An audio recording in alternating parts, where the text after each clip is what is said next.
What does it take to be #1 in contested territory? How hard is it? And does it make any sense to have a global leaderboard in contested territory? This is a weird video. This is a video I don't normally make. This is a video about me complaining about this system and about the way that this is run that makes it extremely, extremely hard for high-end, high-level competitive players to play competitive BTD6. Before I go too much further, I want to let you guys know that I am not a very good docu-series type maker, but I wanted to try to make a quick little explanation video about contested territory and why it has a lot of flaws that it does.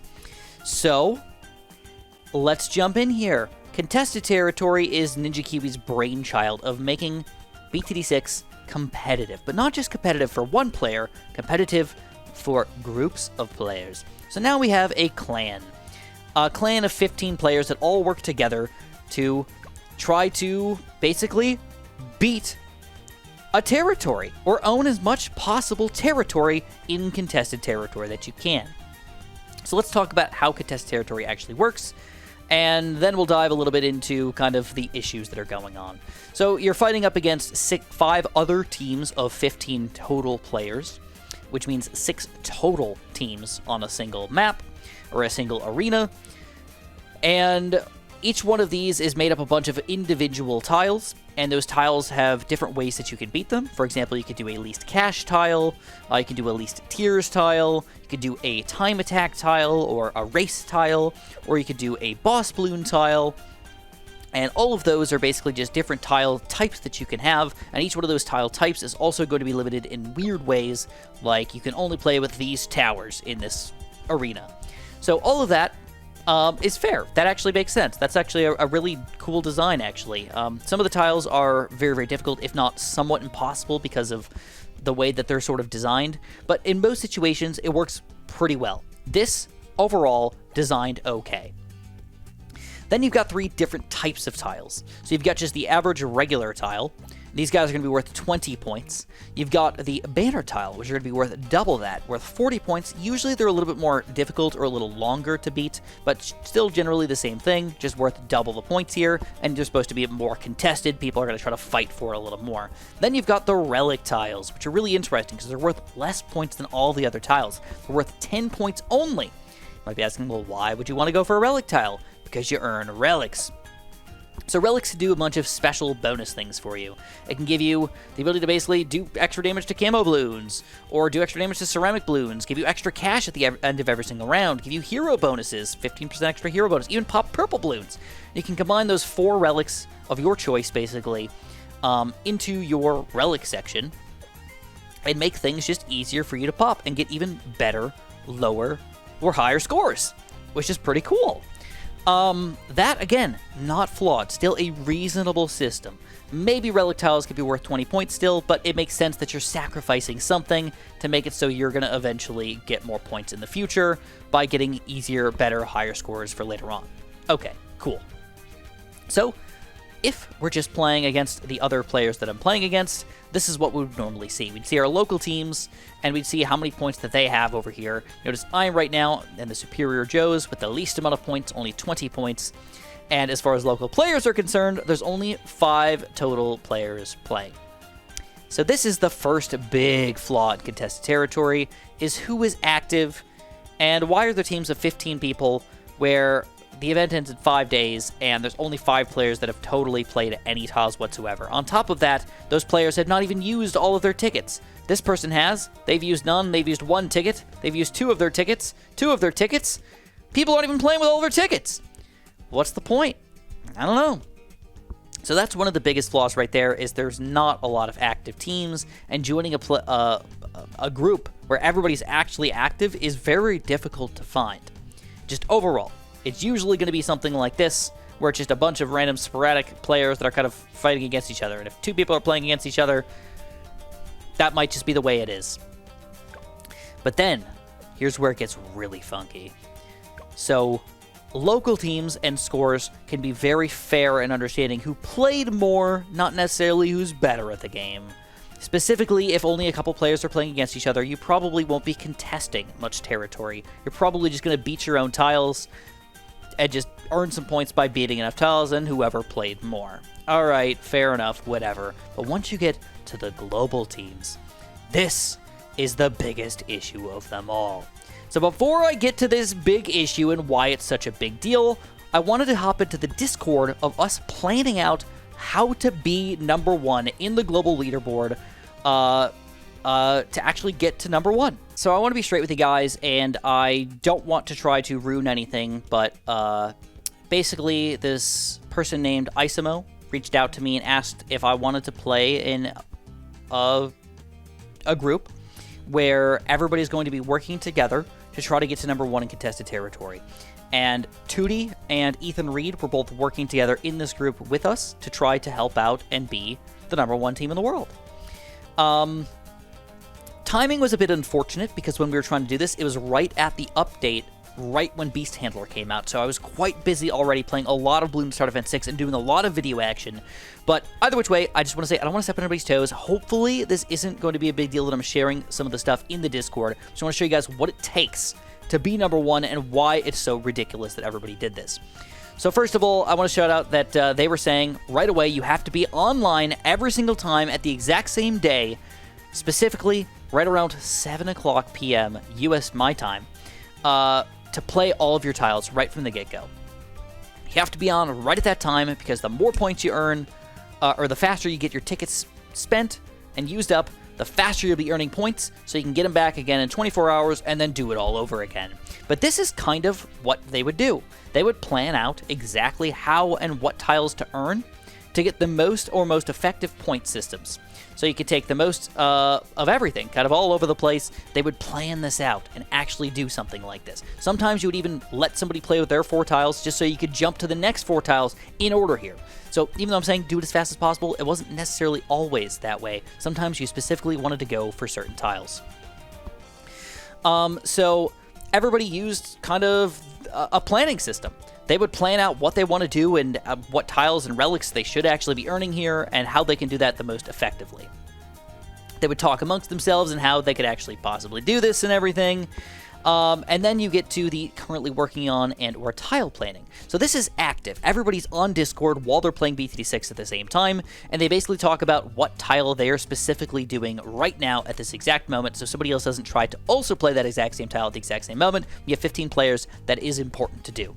So this is not just well, everybody just kind of plays the game a little bit and just walks in here and just as long as you're earning points, you win. No, this is planned out to the T. What tiles should you be going for? Who's going to be playing? Whoever's the best player can be playing the most important banner tiles so they don't get stolen from other local teams. And you have to decide how to make this all happen properly without screwing it up and stealing tiles from somebody else. On top of that, we even had weird things like planning out what time you're actually going to get your tickets back and how to best spend your tickets properly. And then kind of everything else was just sort of based around all of that. So, again, hopefully I'm not stepping on any toes by sharing all this stuff, but I wanted to just shout out there that it was not just an easy 1, 2, 3, play the game, and you're going to eventually do okay. It was planned out. Now, on top of that planning out system, I want to throw out there that there's some cheater-ish ways to play the game. So, this is where we get to the global teams and the global players leaderboard. This is where it gets goofy. Again, I hope I'm not stepping on any toes by telling you guys this information, but there is some cheats/hacks to make yourself do overall better in making sure that you're going to be going up against players that are not playing the game. If you just have a couple teams that are really not doing much and on your local leaderboard, you're going to have a huge advantage. Because as I was talking about, if each team has the ability to take 420 tiles, everybody's going to be fighting over the same tiles over and over and over again over the course of that week. But if nobody's playing, if you're the only team playing, you could just specifically take all the tiles you want, not even have to really worry about decay or anything like that, and just earn everything you need. That is pretty sweet. So how do we make that happen? Well, one of the main ways that they made this happen was by specifically not joining the game until after an hour after contested territory started. I don't know the reason why, but supposedly that was a thing. You wanted to wait, not at 6 o'clock, but at 7 or like 7:13 or something like that. That's when you wanted to join, because that was going to make it so you're going to fight less active local players. No freaking idea why that's the thing, but that is a thing. So, keep your local team sucky. That's the number one way. That is the easiest way to be better on a global system, is by not having to fight anybody else in your contested territory and just owning all of your contested territory with ease. Now, I have no evidence of this right here, but I just wanted to mention it. There's a lot of talk about high-end BTD6 players having many accounts. Not just one account, but maybe 2, 3, 4, 5 different accounts. And what they do with these accounts is they will specifically find out who is the number one team. They will join a local team that they're going up against, earn tickets on that account, and even though this is not allowed by Ninja Kiwi and technically illegal, proving it is very difficult. They will join that local team and then steal the high-end important tiles, like their relic tiles, from the team on the leaderboard. And that will, of course, make their score go down, giving a crappy local team that's down in the 20,000ths or something like that a higher score, which of course doesn't matter at all, but affecting the global score. So this is the number one, in my opinion, biggest issue with BT6 and contested territory right now, is that somehow these local team scores just magically formulate into a global team score when it doesn't really have anything to do with skill or even playing style. It has everything to do with who you're going up against in the local teams. That is the main issue with the system, and I don't know if there is an automatic fix to that system. So on top of contested territory having people that could just join a different local team, they can also sabotage them by hacking. You could join one of their teams and get impossibly low scores that are impossible to take back. Then on top of that, if you try to message Ninja Kiwi about any of this stuff, they will not do anything about it. They'll just ban them. But of course, those people are probably running alt accounts with VPNs, and you can't really ban them necessarily. This isn't all Ninja Kiwi's fault. Obviously, crappy actors can ruin things that shouldn't be easily ruined, but it's still a thing that you have to deal with. So the last thing we have to talk about is, obviously, there's a lot of issues with contested territory. Are there any ways for Ninja Kiwi to fix it? And to be straight with you, without a large overhaul of the system, there probably won't be an easy fix in store. And Ninja Kiwi probably won't do this, but they'll probably have to do a large overhaul of the total ranking system, specifically the global teams and global leaderboard system, to make things much more fair for the not average player, but I'm going to say it, the sweaty players. The sweaty players who are actually competitive and actually want to have a fun competitive BTD6 game, don't really get to have a fair competitive BTD6 game. Fighting to get the top 10 might be possible, because that's 150 total players, but fighting for any of the top 3 spots is almost just complete and utter luck and or who's hacking and cheating the most. But if there had to be a couple changes that it could at least help out a little bit, the number one thing that most people were complaining about is the score degradation system. It shouldn't degrade as fast as it does, and that would make it a lot more competitive to just actually get a good score and just sort of hold it for a little while. And the only way to get better is by getting the right relics at the right time to actually beat your opponent's score.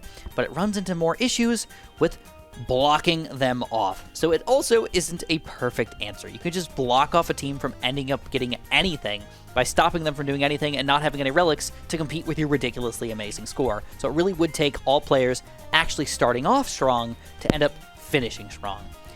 That might not be a perfect answer. One other thing that can be done is matchmaking. The matchmaking needs to be better. The top players should be matched up against more top players, and maybe that means that they earn more score, or earn more points, or earn more rewards at the end of the system. But if all players that are ending up even reasonably good over here just keep getting matched up against other players that are all reasonably good, that would make a lot of sense. But it stops working perfectly because if you just get a new team that joins up with the 15 top players in the game who aren't going to be ranked up against these top 15 players and just ranked up against a bunch of random crappy players, then it runs into more issues down the road. So there obviously needs to be a system that gets put in place that sort of fixes the issues, but I don't know what that is. Maybe Ninja Kiwi can fix it up, or maybe Ninja Kiwi will just ignore it and hope that people just stop playing contested territory entirely. By the way, after working really, really hard on trying to get to number 1, our team ended up getting number 4 in the world, which is pretty solid, but obviously, it's pretty difficult to get to number 1, guys. It's a lot of work, and even with all of us working together, including multiple YouTubers working to be the number 1 team, we couldn't pull it off by ourselves. Thank you to the entire team that invited us in and were very nice to us and very helpful and helped making sure that we were trying to be the best that we could be. Unfortunately, we still couldn't get to that number 1 spot.